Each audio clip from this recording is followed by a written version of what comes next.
Hey everyone, welcome back in my channel.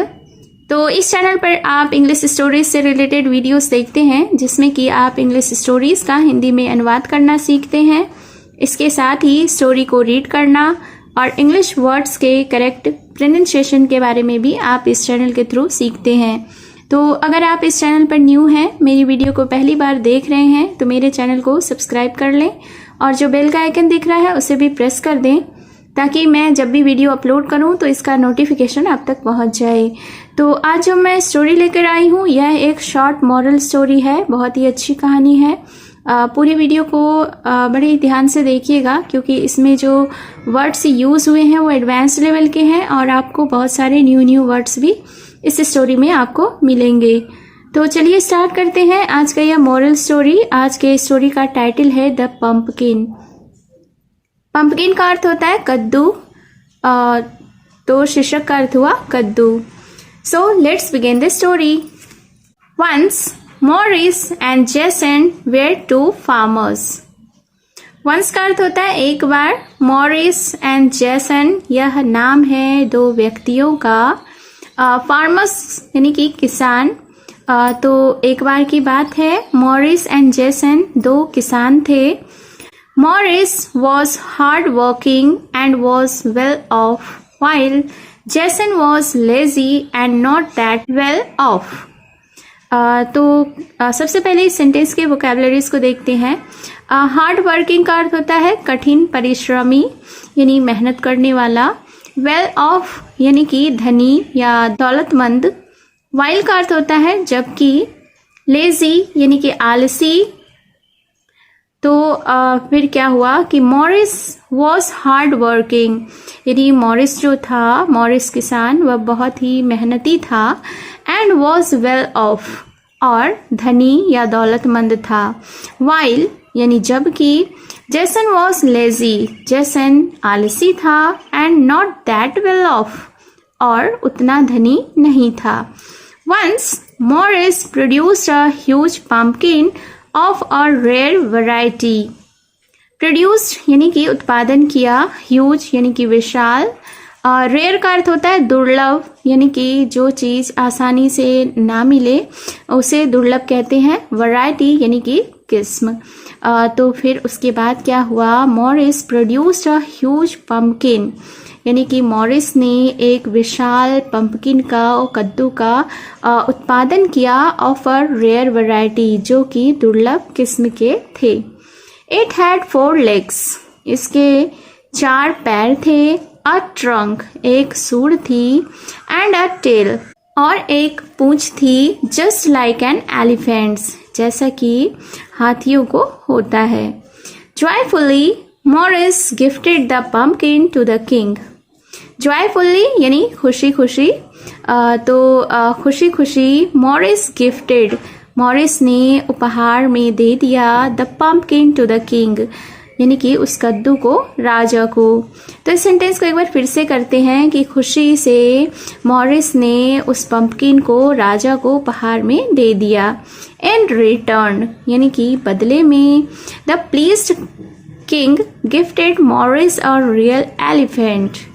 In return यानी कि बदले में द प्लीज्ड किंग यानी प्रसन्न हुआ राजा gifted Morris a real elephant.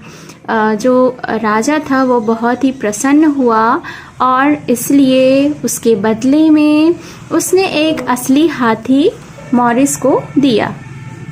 Now Jason became extremely jealous of Morris. और अब जेसन बिकेम एक्सट्रीमली जेलियस यानी कि जेसन अत्यंत ही ईर्ष्यालु हो गया ऑफ मॉरिस, मॉरिस से ईर्ष्या रखने लगा। So he sold off his farm and purchased an elephant. और फिर इसलिए उसने अपने खेत को बेच दिया और एक हाथी खरीद लिया। सोल्ड ऑफ यानी कि बेच दिया। परचेस्ड का अर्थ होता है खरीदना, खरीदा।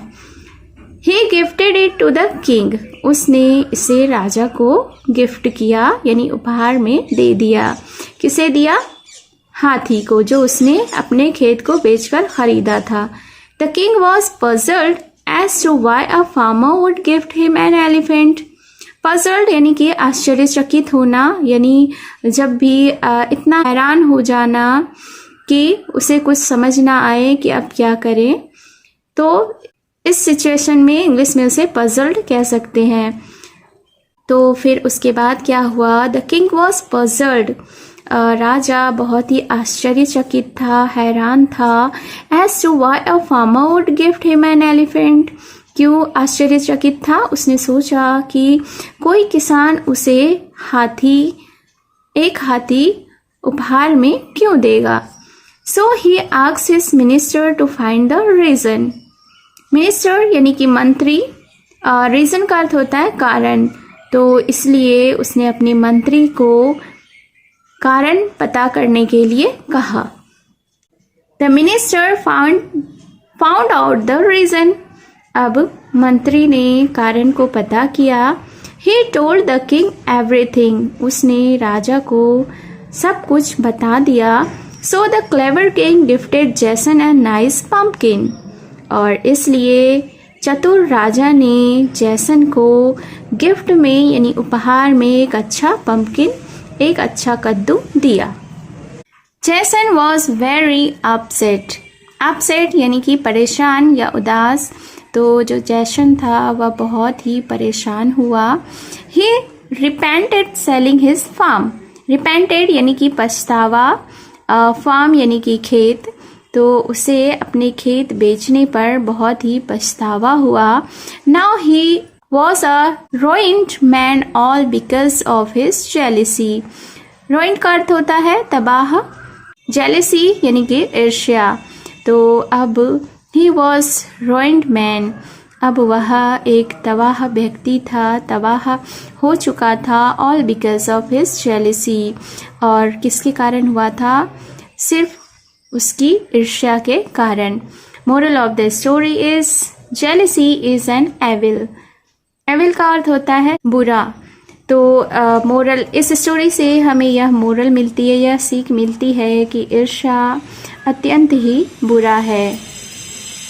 So it was the story, I hope you have enjoyed the story, और आपने इस स्टोरी में बहुत सारे न्यू वर्ड्स भी सीखे होंगे।